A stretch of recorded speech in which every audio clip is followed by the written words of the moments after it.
Bienvenue dans cette série exceptionnelle d'entretiens avec le professeur Swat Yildirim.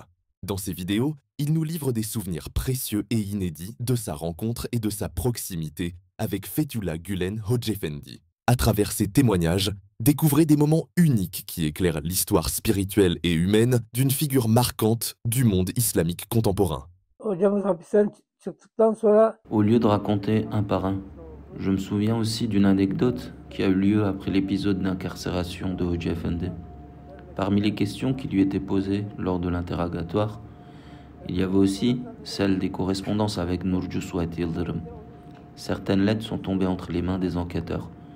Jusqu'à ce moment-là, je pensais que lorsqu'on envoyait une lettre, seul le destinataire la recevait et la voyait. Ainsi, j'ai appris qu'en fait, des personnes étaient chargées de censurer avant même que la personne ne la voie. Ces lettres ont été confisquées. À cause de cela, il y a eu un interrogatoire. Oui, il paraît que de telles choses arrivent. Après que Hoca Efendi ait quitté Kestane Pazarı avec une bonne partie des étudiants, parce qu'ils travaillaient avec Hoca Efendi, c'est-à-dire qu'ils apprenaient beaucoup de lui et œuvraient ensemble, ils sont partis du foyer de Kestane Pazarı avec lui. Alors Hoca Efendi a trouvé un immeuble à Güzelyalı et il a mis en place un programme avec les étudiants qu'il avait rejoints. Puis, en y fondant la fondation Akyazılı et en planifiant plus tard la construction du foyer Bozyaka, il a poursuivi ses activités là-bas. D'un côté, il continua à enseigner aux étudiants qui étudiaient les sciences religieuses et de l'autre côté, il ouvrait des colocations étudiantes pour des élèves qui étudiaient dans diverses facultés de l'université. Après cela, Hoca Efendi a été affecté par le Diyanet à Edremit. Après y être resté 1 ou 2 ans, il a été affecté à Manisa, plus proche d'Izmir. Mais que ce soit à Edremit ou à Manisa, il habitait quand même à Izmir. Comme ces endroits étaient proches, il décide ainsi. Hoca Efendi a lancé un programme très important à Manisa. Parce qu'il concevait les serments sous forme de cours planifiés, les serments de Manisa sont devenus quelque chose comme un programme de formation de 5 ans. En commençant par les principes fondamentaux de l'islam, les piliers de la foi, par exemple d'abord le tawhid, les fondements de la foi en Dieu et ses preuves.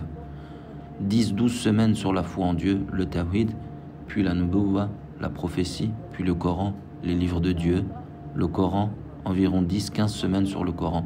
Comment devons-nous connaître le Coran? Regardez, moi qui étais maître de tafsir à la faculté de théologie, professeur de tafsir, je peux vous affirmer aisément que les cours que notre professeur a donnés à la communauté de la mosquée pour expliquer l'importance du Coran, la véracité du Coran, les principes qu'il contient, je peux aisément vous dire que c'était un programme qui pourrait être donné comme cours de tafsir à un étudiant de master en théologie. C'était d'un tel niveau. Ensuite, la vie de l'au-delà, l'épreuve de l'au-delà, puis le destin, les sujets concernant les 6 piliers de la foi. Ensuite, la vie familiale en islam, les principes économiques de l'islam. Nous voyons qu'il a fait tout cela dans le cadre d'un programme de 5 ans à Manisa. C'est-à-dire, vraiment un tel sermon, moi, pour dire vrai, je ne me souviens pas d'un équivalent. D'ailleurs, une partie de ceci a ensuite été compilée et publiée comme livre. Par exemple, l'un d'eux est basé sur les sermons qu'il a faits sur l'éducation des enfants en islam. De même, en réunissant les sermons concernant les miracles du Coran, il est apparu le livre Kur'an'ın altın ikliminde, je crois, n'est-ce pas?